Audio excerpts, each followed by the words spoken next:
Funding for this program is provided by. Additional funding provided by.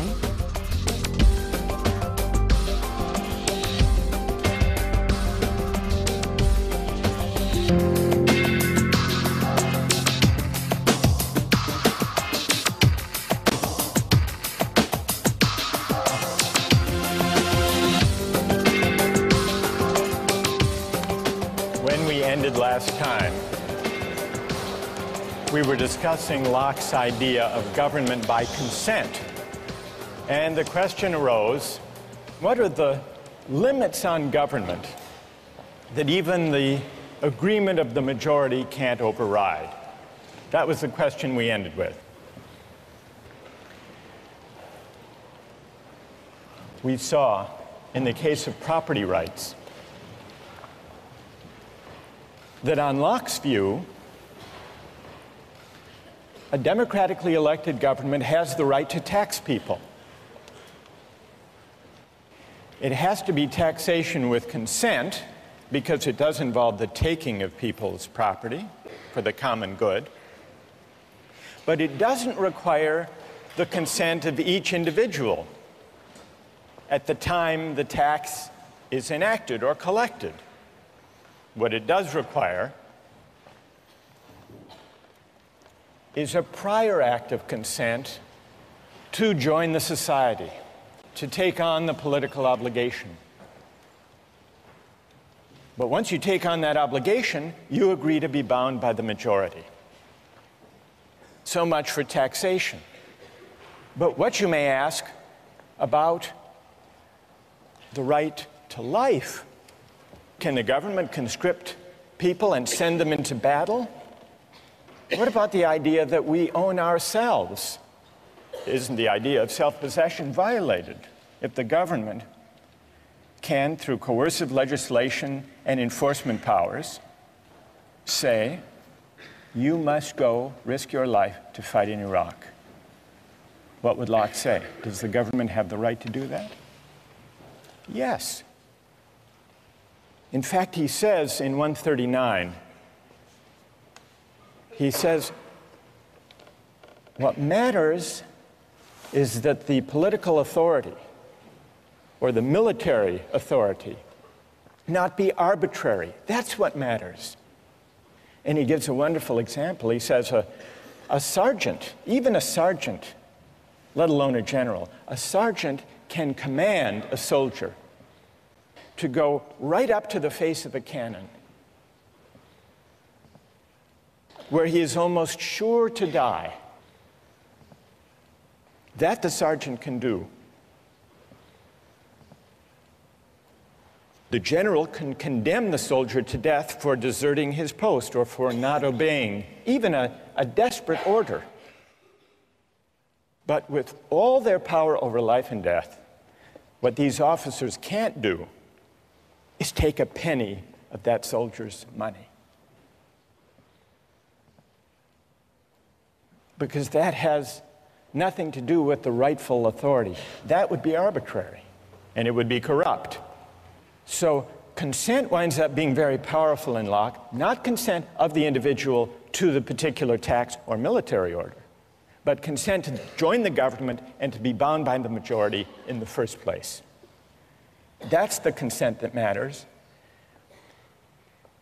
And it matters so powerfully that even the limited government created by the fact that we have an unalienable right to life, liberty, and property, even that limited government is only limited in the sense that it has to govern by generally applicable laws, the rule of law. It can't be arbitrary.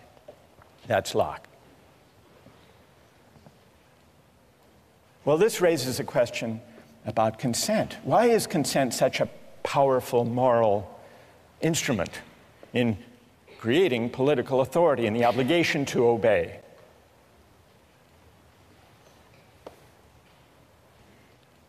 Today, we begin to investigate the question of consent by looking at a concrete case, the case of military conscription. Now, some people say, if we have a fundamental right that arises from the idea that we own ourselves, It's a violation of that right for government to conscript citizens to go fight in wars. Others disagree. Others say that's a legitimate power of government, of democratically elected governments anyhow, and that we have an obligation to obey. Let's take the case of the United States fighting a war in Iraq. News accounts tell us that the military is having great difficulty meeting its recruitment targets. Consider three policies that the US government might undertake to deal with the fact that it's not achieving its recruiting targets. Solution number one, increase the pay and benefits to attract a sufficient number of soldiers. Option number two, shift to a system of military conscription. Have a lottery, and whosever numbers are drawn, go to fight in Iraq. System number three, outsource. Hire what traditionally have been called mercenaries.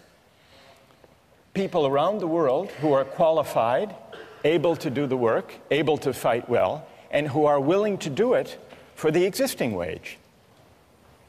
So let's take a quick poll here. How many favor increasing the pay? Huge majority. How many favor going to conscription? 1, 2. All right, maybe a dozen people in the room favor conscription. What about the outsourcing solution?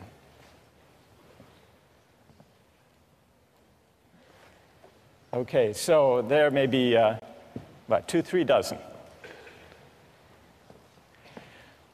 During the Civil War,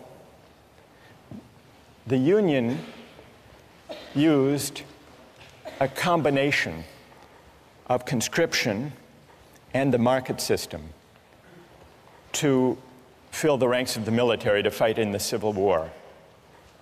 It was a system that began with conscription, but if you were drafted and didn't want to serve, you could hire a substitute to take your place. And many people did. You could pay whatever the market required in order to find a substitute. People ran ads in newspapers, in the classified ads, offering $500, sometimes $1,000 for a substitute who would go fight the Civil War in their place. In fact, it's reported that Andrew Carnegie was drafted and hired a substitute to take his place for an amount that was a little less than the amount he spent in a year on fancy cigars. Now, I want to get your views about the Civil War system. Call it the hybrid system, conscription but with a buyout provision. How many think it was a just system? How many would defend the Civil War system? Anybody? One? Anybody else? 2, 3, 4, 5. How many think it was unjust?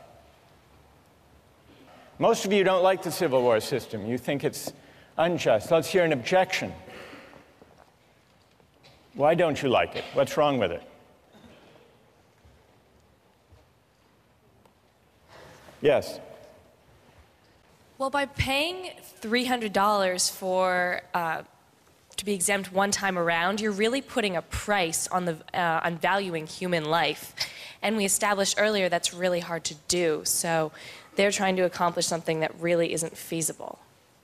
Good. So paying someone $300 or $500 or $1,000 You're basically saying that's what their life is worth to you. That's what their life is worth. It's putting a dollar value on life. That's good. And what's your name? Liz. Liz. Well, who has an answer for Liz? You defended the Civil War system. What do you say? If you don't like the price, then you have the freedom to not be sold or hired. So it's completely up to you, and I don't think it's necessarily putting a specific price on you, and if it's done by himself, I don't think there's anything necessarily morally wrong with that. So the person who takes the $500, let's say, he's putting his own price on his life, or on the risk of his life, right.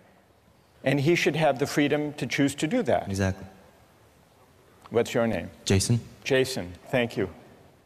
Now we need to hear from another critic of the Civil War system. Yes? It's a kind of coercion almost to people who have lower incomes. For Carnegie, he can totally ignore the draft. $300 Right. is, irrelevant in terms of his income. For Right. someone of a lower income, they're essentially being coerced to be drafted, or, it's probably they're not able to find a replacement. Or Tell me your name. Sam. Sam. All right, so you say, Sam, that when a poor laborer accepts $300 to fight in the Civil War, he is in effect being coerced by that money given his economic circumstances. Whereas Carnegie can go off, pay the money, and not serve. All right, I want to hear if someone has a reply to Sam's argument that what looks like a free exchange is actually coercive. Who has an answer to Sam? Go ahead. I'd actually agree with him in saying You that... agree with Sam? I agree with him in saying that it is coercion in the sense that it robs the individual of his ability to reason properly. Okay, and what's your name? Raul? All right, so Raul and Sam agree that what looks like a free exchange, free choice, voluntary act, is actually, it involves coercion. It's profound coercion of the worst kind because it falls so disproportionately upon one segment of the society. Good. All right. So Raul and Sam have made a powerful point. Who would like to reply? Who has an answer for Sam and Raul? Go ahead. I don't think that these drafting systems are really terribly different from, all volunteer Army sort of recruiting strategies. The whole idea of, having benefits and pay for joining the Army is, sort of a coercive strategy to get people to join. It is true that military volunteers come from disproportionately, lower economic status, and also, from certain regions of the country where you can use like the patriotism to try and coerce people to feel like it's the right thing to do to volunteer and go over to Iraq. And tell me your name. Emily. All right, Emily says, and Raul, you're going to have to reply to this, so get ready. Emily says, fair enough, there is a coercive element to the Civil War system when the laborer takes the place of Andrew Carnegie for $500. Emily concedes that. But she says, if that troubles you about the Civil War system, shouldn't that also trouble you about the volunteer army today? And before you answer, how did you vote on the first poll? Did you defend the volunteer army? I didn't vote. You didn't vote? No. By the way, you didn't vote. Did you sell your vote to the person sitting next to you? No. All right. So what would you say to that argument? I think that the circumstances are different in that there was conscription in the Civil War. There is no draft today. And I think that the volunteers for the Army today have a more profound sense of patriotism that is of an individual choice than those who were forced into the military in the Civil War. Somehow less coerced. Less coerced. Even though there is still inequality in American society, even though, as Emily points out, Yeah. the makeup of the American military is not reflective of the population as a whole. Let's just do an experiment here. How many here have either served in the military or have a family member who has served in the military? In this generation, not parents, family members, in this generation. And how many have neither served nor have any brothers or sisters who have served? Does that bear out your point, Emily? Yes. All right, now we need to hear from, most of you defended the idea of the all-volunteer military, overwhelmingly. And yet, overwhelmingly, people considered the Civil War system unjust. Sam and Raul articulated reasons for objecting to the Civil War system. It took place against a background of inequality, and therefore the choices people made to buy their way into military service were not truly free, but at least partly coerced. Then Emily extends that argument in the form of a challenge. All right, everyone here who voted in favor of the all-volunteer army should have to explain, well, what's the difference in principle? Doesn't the all-volunteer army simply universalize the feature that almost everyone found objectionable in the Civil War buyout provision? Did I state the challenge fairly, Emily? Yes. Okay, so we need to hear from a defender of the all-volunteer military who can address Emily's challenge. Who can do that? Go ahead. The difference between the Civil War system and the all-volunteer army system is that in the Civil War, you're being hired not by the government, but by an individual. And as a result, different people who get hired by different individuals get paid different amounts. In the case of the all-volunteer army, everyone who gets hired is hired by the government and gets paid the same amount. It's precisely the universalization of essentially paying your service, you're paying your way into the army, that makes the all-volunteer army just. Emily? I guess I'd frame the principal difference slightly differently. On the all-volunteer army, it's possible for somebody to just, step aside and not really think about, the war at all. It's possible to say, well, I don't need the money. I don't need to have an opinion about this. I don't need to, feel obligated to take my part and defend my country. With a coercive system, with an explicit draft, then, there's the threat, at least, that every individual will have to make some sort of decision, regarding military conscription, and perhaps in that way it's more equitable. It's true that Andrew Carnegie might not serve in any case, but in one, he can completely step aside from it, and the other there's some level of responsibility. While you're there, Emily, so what system do you favor? Conscription? I would be hard-pressed to say, but I think so, because it makes the whole country feel a sense of responsibility for the conflict, instead of, having a war that's maybe ideologically supported by a few, but only if there's no, real responsibility. Good. Who wants to reply? Go ahead. So I was going to say that the fundamental difference between the all-volunteer army and then the army in the Civil War is that in the all-volunteer army, if you want to volunteer, that comes first, and then the pay comes after. Whereas in the Civil War system, the people who are accepting the pay aren't necessarily doing it because they want to. They're just doing it for the money first. What motivation beyond the pay do you think is operating in the case of the all-volunteer army? Like patriotism for the country. Patriotism. Well, what about and pay? a desire to defend the country. I mean, Right. there is some motivation in pay, but the fact that it's first and foremost an all-volunteer army will motivate them first, I think, personally. Do you think it's better, and tell me your name. Jackie? Jackie, do you think it's better if people serve in the military out of a sense of patriotism than just for the money? Yes, definitely, because the people that was one of the main problems in the Civil War Army, is that the people that you're getting to go in it, or to go to war, aren't necessarily people who want to fight, and so they won't be as good soldiers as they will be had they been there because they wanted to be. All right, what about Jackie's having raised the question of patriotism? That patriotism is a better or a higher motivation than money for military service. Who would like to address that question? Go ahead. Patriotism absolutely is not necessary in order to be a good soldier, because mercenaries can do just as good of a job as anyone who waves the American flag around and wants to defend what the government believes that we should do.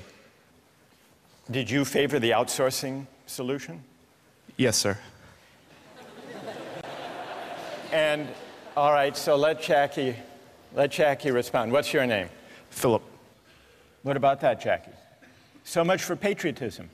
If you've got someone whose heart is in it more than another person's, they're going to do a better job. When it comes down to the wire and there's like a situation in which someone has to put their life on the line, someone who's doing it because they love this country will be more willing to go into danger than someone who's just getting paid. They don't care. They've got the technical skills, but they don't care what happens because they have nothing invested in this country. There's another aspect, though. Once we get onto the issue of patriotism, if you believe patriotism, as Jackie does, should be the foremost consideration and not money, does that argue for or against the paid army we have now? We call it the volunteer army, though if you think about it, that's a kind of misnomer. A volunteer army, as we use the term, is a paid army. So what about the suggestion that patriotism should be the primary motivation for military service, not money? Does that argue in favor of the paid military that we have, or does it argue for conscription? And just to sharpen that point, building on Phil's case for outsourcing, if you think that the all-volunteer army, the paid army, is best because it lets the market allocate positions according to people's preferences and willingness to serve for a certain wage, doesn't the logic that takes you from a system of conscription to the hybrid Civil War system, to the all-volunteer army, doesn't the idea of expanding freedom of choice in the market, doesn't that lead you all the way, if you follow that principle consistently, to a mercenary army? And then if you say no, Jackie says no, patriotism should count for something, doesn't that argue for going back to conscription, if by patriotism you mean a sense of civic obligation? Let's see if we can step back from the discussion that we've had and see what we've learned about consent as it applies to market exchange. We've really heard two arguments against the use of markets and exchange in the allocation of military service. One was the argument raised by Sam and Raoul, the argument about coercion. The objection that letting the market allocate military service may be unfair and may not even be free if there's severe inequality in the society, so that people who buy their way into military service are doing so not because they really want to, but because they have so few economic opportunities that that's their best choice. And Sam and Raoul say there's an element of coercion in that. That's one argument. Then there is a second objection to using the market to allocate military service. That's the idea that military service shouldn't be treated as just another job for pay because it's bound up with patriotism and civic obligation. This is a different argument from the argument about unfairness and inequality and coercion. It's an argument that suggests that maybe where civic obligations are concerned, we shouldn't allocate duties and rights by the market. Now, we've identified two broad objections. What do we need to know to assess those objections? To assess the first, the argument from coercion, inequality, and unfairness, Sam, we need to ask what inequalities in the background conditions of society undermine the freedom of choices people make to buy and sell their labor. Question number one. Question number two, to assess the civic obligation patriotism argument, we have to ask, what are the obligations of citizenship? Is military service one of them or not? What obligates us as citizens? What is the source of political obligation? Is it consent, or are there some civic obligations we have even without consent for living and sharing in a certain kind of society? We haven't answered either of those questions, but our debate today about the Civil War system and the all-volunteer army has at least raised them, and those are questions we're going to return to in the coming weeks.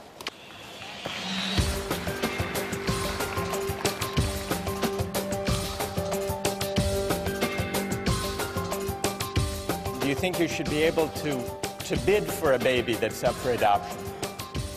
That's Andrew's challenge. Do I think I should be able to bid for a baby? I'm not sure. It's a market. I mean, Today, I'd like to turn our attention and get your views about an argument over the role of markets in the realm of human reproduction and procreation. Now, with infertility clinics, people advertise for egg donors. And from time to time in the Harvard Crimson, ads appear for egg donors. Have you seen them? There was one that ran a few years ago that wasn't looking for just any egg donor.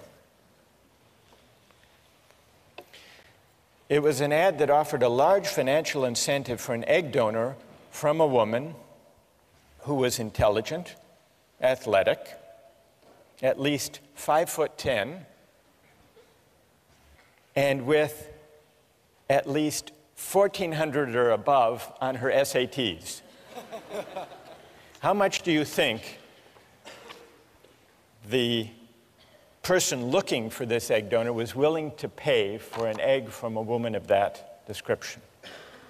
What would you guess? $1,000? 15,000? 10? I'll show you the ad.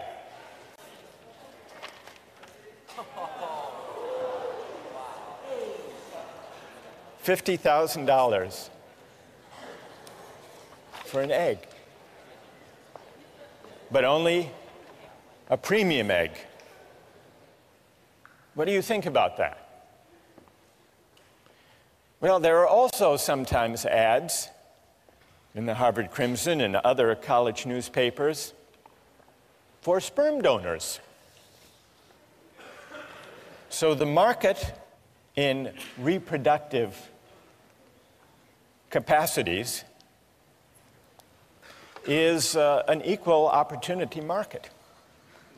Well, not exactly equal opportunity. They're not offering $50,000 for sperm. But there is a company, a large commercial sperm bank, that markets sperm.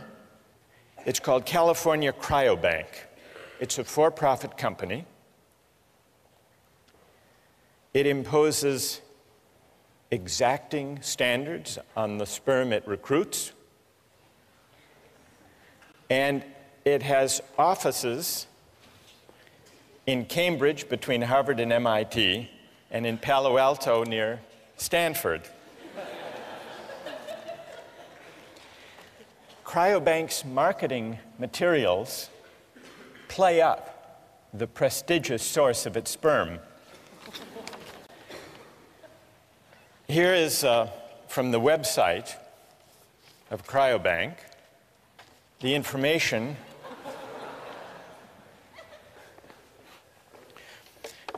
here they talk about the compensation. Although compensation should not be the only reason for becoming a sperm donor, we are aware of the considerable time and expense involved in being a donor.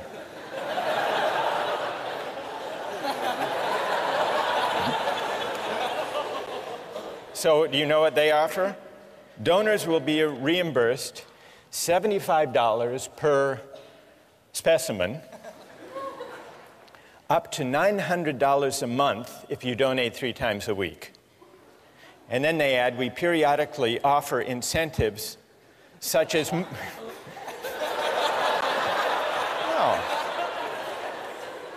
such as movie tickets or gift certificates for the extra time and effort expended by participating donors. It's not easy to be a sperm donor. They accept fewer than 5% of the donors who apply. Their admission criteria are more demanding than Harvard's.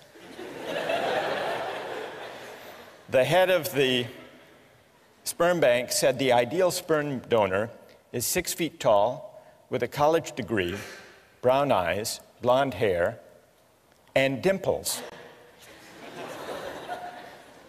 For the simple reason that these are the traits that the market has shown the customers want. Quote, quoting the head of the sperm bank, if our customers wanted high school dropouts, we would give them high school dropouts. So here are 2 instances, the market in eggs for donation and the market in sperm, that raise a question about whether eggs and sperm should or should not be bought and sold for money.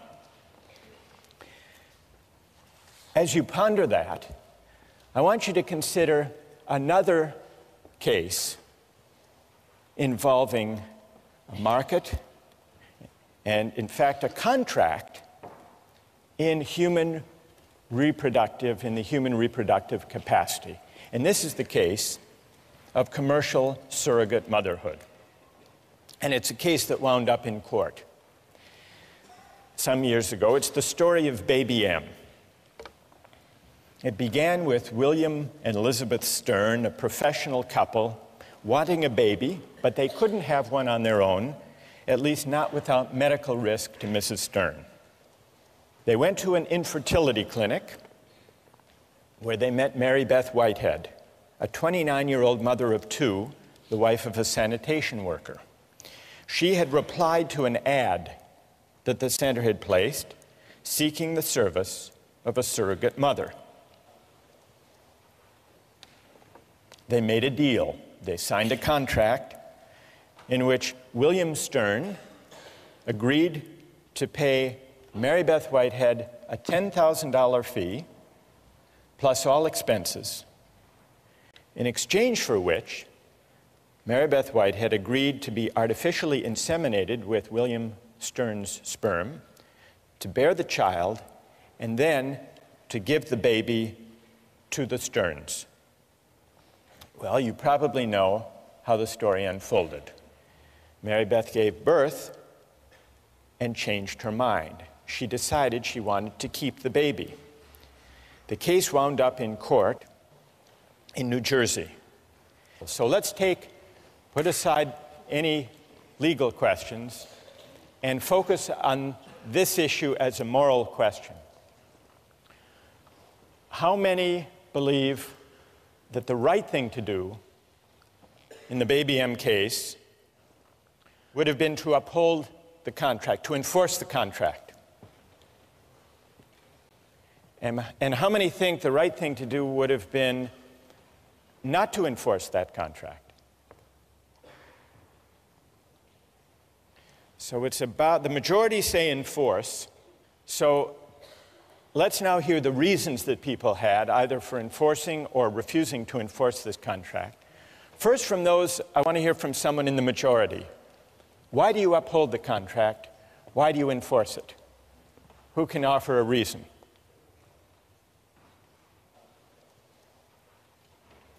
Yes. Stand up. It's a binding contract. All the parties involved knew the terms of the contract before any action was taken. If it's a voluntary agreement, the mother knew what she was getting into. All four intelligent adults, regardless of formal education, whatever. So it makes sense that if you know what you're getting into beforehand and you make a promise, you should uphold that promise in the end. Okay. A deal is a deal, in other words. Exactly. And what's your name? Patrick. Is Patrick's reason the reason that most of you in the majority favored upholding the contract? Yes? All right, let's hear now someone who would not enforce the contract. What do you say to Patrick? Why not? Yes. Well, I mean, I agree. I think contracts should be upheld when all the parties know all the information. But in this case, I don't think there's a way a mother, before the child exists, could actually know how she's going to feel about that child. So I don't think the mother actually had all the information. She didn't know the person that was going to be born and didn't know how much she would love that person. So that's my argument. So you would not, and what's your name? Evan Wilson. Evan says he would not uphold the contract because when it was entered into, the surrogate mother couldn't be expected to know in advance how she would feel. So she didn't really have the relevant information when she made that contract. Who else? Who else would not uphold the contract?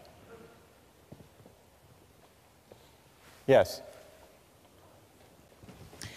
I also think that a contract should generally be upheld, but I think that the child has an inalienable right to its actual mother, and I think that if that mother wants it, then that child should have the right to that mother. You mean the biological mother, not the adoptive mother? Right. And why is that? First of all, tell me your name. Anna? Anna. Why is that, Anna? Because I think that that bond that is created by nature is stronger than any bond that is created by, a contract. Good, thank you. Who else? Yes. I disagree. I don't think that a child has an inalienable right to her biological mother. I think that adoption and surrogacy are both legitimate trade-offs. And I agree with the point made that it's a voluntary agreement.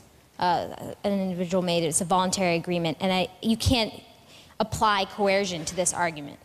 You can't apply the objection from coercion to this argument. Correct.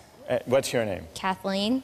Kathleen, what do you say to Evan that though there may not have been, Evan claimed that the consent was tainted not by coercion, but by lack of adequate information. She couldn't have known the relevant information, namely how she would feel about the child. What do you say to that? I don't think the emotional content of her feelings plays into this. I think in a case of law, in the justice of this scenario, her change of feelings are not relevant.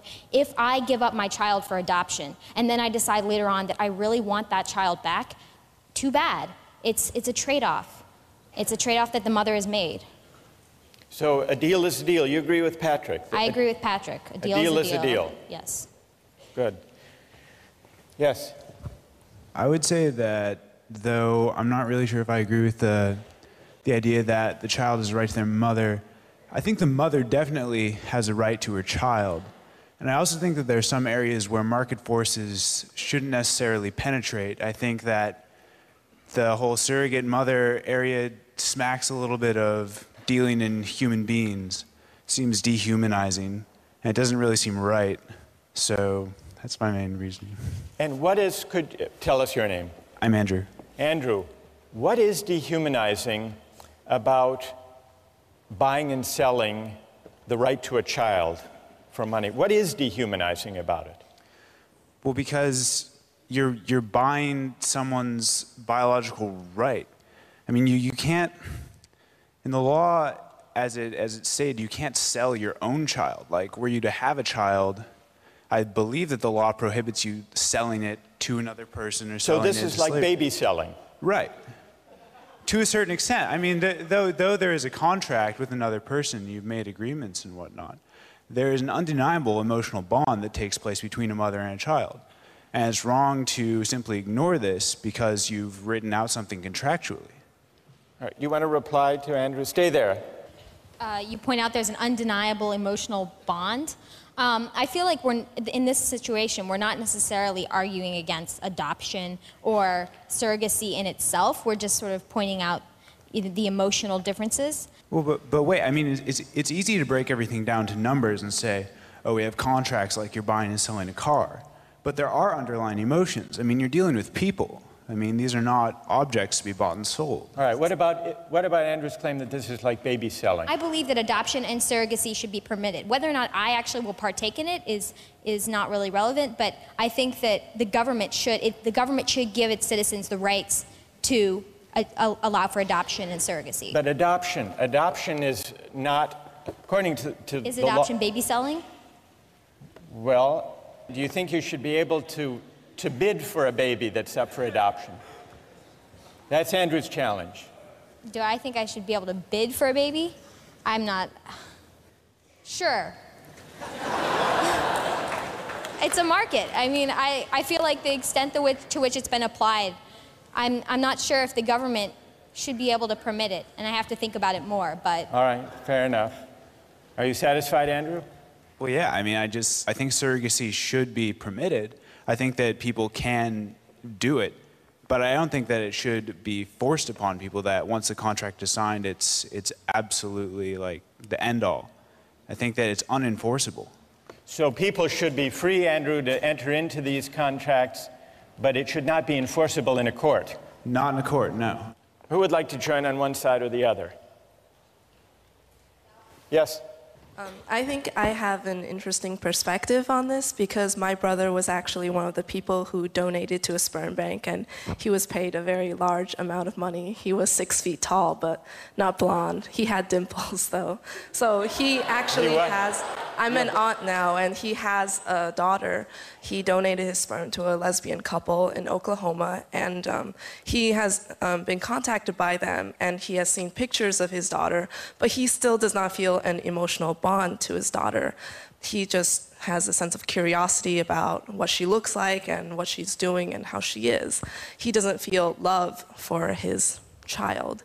So from this experience, I think the bond between a mother and a child cannot be compared to the bond between the father and the child. That's really interesting. What's your name? Vivian. Vivian. So we've got the case of surrogacy, commercial surrogacy.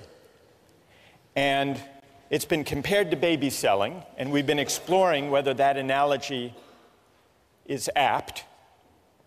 And it can also be compared, as you point out, to sperm selling. But you're saying that sperm selling and baby selling, or even surrogacy, are very different because yes, they're unequal services. They're unequal services. Mm-hmm. And that's because, Vivian, you say that the tie, the bond... Yes, and also the time investment that's given by a mother, 9 months, cannot be compared to a man, going into a sperm bank, looking at pornography, and, depositing into a cup. I don't think those are equal. Good. All right. So we... Because that's what happens in a sperm bank. All All right, so this is really interesting. We have, all right, notice the arguments that have come out so far. The objections to surrogacy, the objections to enforcing that contract are of at least two kinds. There was the objection about tainted consent, this time not because of coercion or implicit coercion, but because of imperfect or flawed information. So tainted or flawed consent can arise either because of coercion or because of a lack of relevant information, at least according to one argument that we've heard. And then a second objection to enforcing the surrogacy contract was that it was somehow dehumanizing. Now, when this case was decided by the courts, what did they say about these arguments? The lower court ruled that the contract was enforceable. Neither party had a superior bargaining position. A price for the service was struck and a bargain was reached.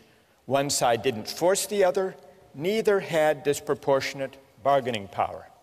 Then it went to the New Jersey Supreme Court. And what did they do? They said this contract is not enforceable. They did grant custody to Mr. Stern as the father because they thought that would be in the best interest of the child, but they restored the rights of Mary Beth Whitehead and left it to lower courts to decide exactly what the visitation rights should be. They invoked two different kinds of reasons along the lines that Andrew proposed. First, there was not sufficiently informed consent, the court argued. Under the contract, the natural mother is irrevocably committed before she knows the strength of her bond with her child. She never makes a truly voluntary informed decision, for any decision prior to the baby's birth is, in the most important sense, uninformed. That was the court. Then, the court also made a version of the second argument against commodification in this kind of case. This is the sale of a child, the court said, or at the very least, the sale of a mother's right to her child. Whatever idealism may motivate the participants, the profit motive predominates, permeates, and ultimately governs the transaction. And so regardless, the court said, regardless of any argument about consent or flawed consent or full information, there are some things in a civilized society that money can't buy. That's what the court said in voiding this contract. Well, what about these two arguments against the extension of markets to procreation and to reproduction? How persuasive are they? There was, it's true, a voluntary agreement, a contract struck between William Stern and Mary Beth Whitehead. But there are at least two ways that consent can be other than truly free. First, if people are pressured or coerced to give their agreement. And second, if their consent is not truly informed. And in the case of surrogacy, the court said, a mother can't know, even one who already has kids of her own, what it would be like to bear a child and give it up for pay. So in order to assess criticism, objection number one, we have to figure out just how free does a voluntary exchange have to be with respect to the bargaining power and equal information. Question number one, how do we assess the second objection? The second objection is more elusive, it's more difficult. Andrew acknowledged this, right? What does it mean to say there is something dehumanizing to make childbearing a market transaction? Well, one of the philosophers we read on this subject, Elizabeth Anderson, tries to bring some philosophical clarity to the unease that Andrew articulated. She said, by requiring the surrogate mother to repress whatever parental love she feels for the child, surrogacy contracts convert women's labor into a form of alienated labor. The surrogate's labor is alienated because she must divert it from the end which the social practices of pregnancy rightly promote, namely an emotional bond with her child. So what Anderson is suggesting is that certain goods should not be treated as open to use or to profit. Certain goods are properly valued in ways other than use. What are other ways of valuing and treating goods that should not be open to use? Anderson says there are many: respect, appreciation, love, honor, awe, sanctity.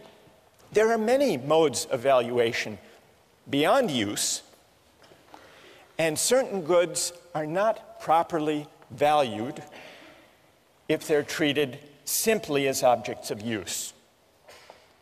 How do we go about evaluating that argument of Anderson? In a way, it takes us back to the debate we had with utilitarianism. Is use the only proper way of treating goods, including life, military service, procreation, childbearing?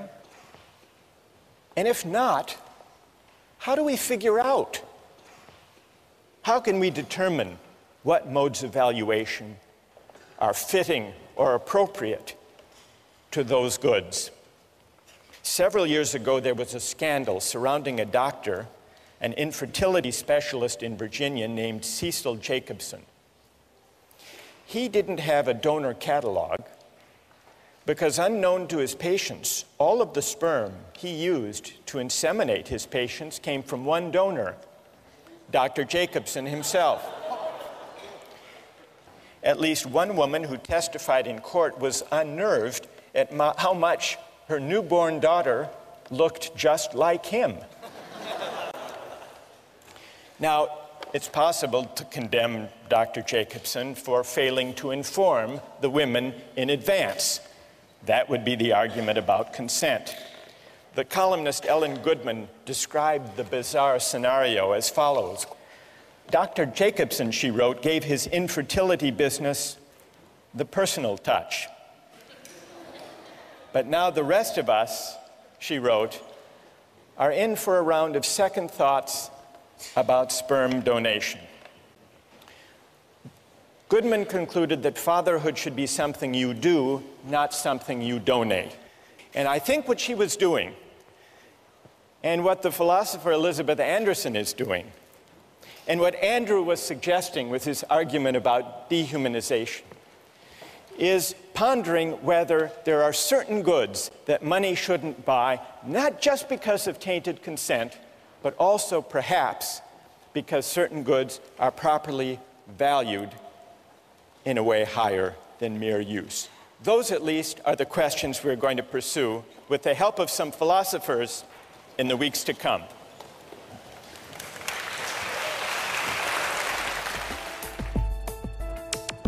Don't miss the chance to interact online with other viewers of Justice.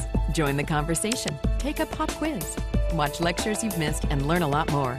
Visit justiceharvard.org. It's the right thing to do.